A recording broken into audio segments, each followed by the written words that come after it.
Iran's President Masoud Pezeshkian called Qatar's Emir Sheikh Tamim bin Hamad Al Thani following an Islamic Revolutionary Guard Corps attack on a US military base. According to a Qatari government statement, Sheikh Tamim strongly condemned the strike, calling it a clear violation of Qatar's sovereignty, airspace, international law, and the United Nations Charter.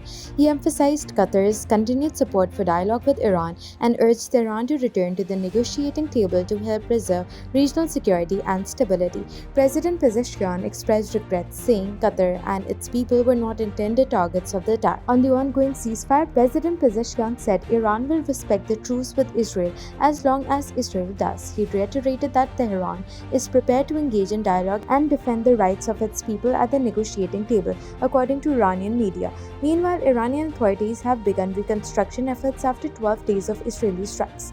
Government spokeswoman Fatemeh Mohajarani said residential areas, research centers, healthcare facilities, and civilian structures were targeted, creating a significant challenge ahead in terms of rebuilding. In the United States, President Donald Trump stated that he does not seek regime change in Iran, warning that such an outcome could lead to chaos. His remarks to reporters on Air Force One came just days after a Truth Social post in which he questioned why regime change wouldn't be considered if Iran's government could not make Iran great again. Do you want to see regime change in Iran? No. If there was. But no, I don't want it. I'd like to see everything calm down as quickly as possible. Regime change takes chaos. And ideally, we don't want to see so much chaos. So we'll see how it does. You know, the Iranians are very good traders, very good business people. And they got a lot of oil. They should be fine. They should be able to rebuild and do a good job.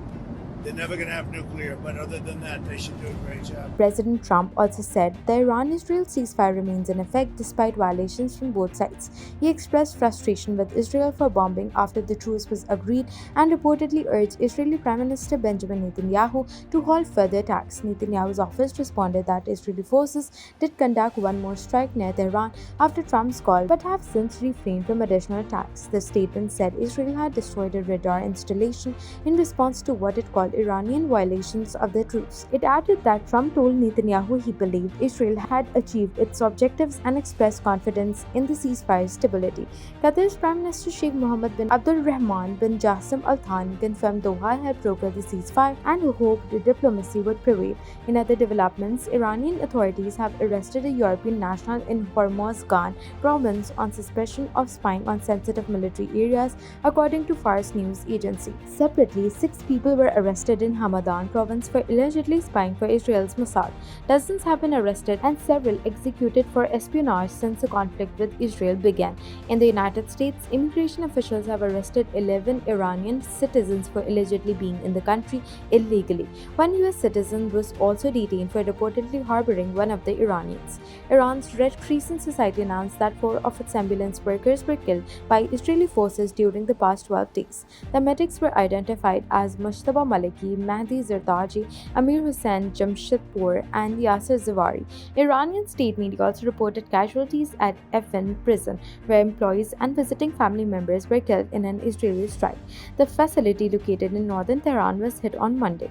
The United Nations Rights Office called the strike on Evin prison a grave breach of international humanitarian law. Explosions were also heard near the northern Iranian city of Babulsar, according to the Iranian Students News Agency.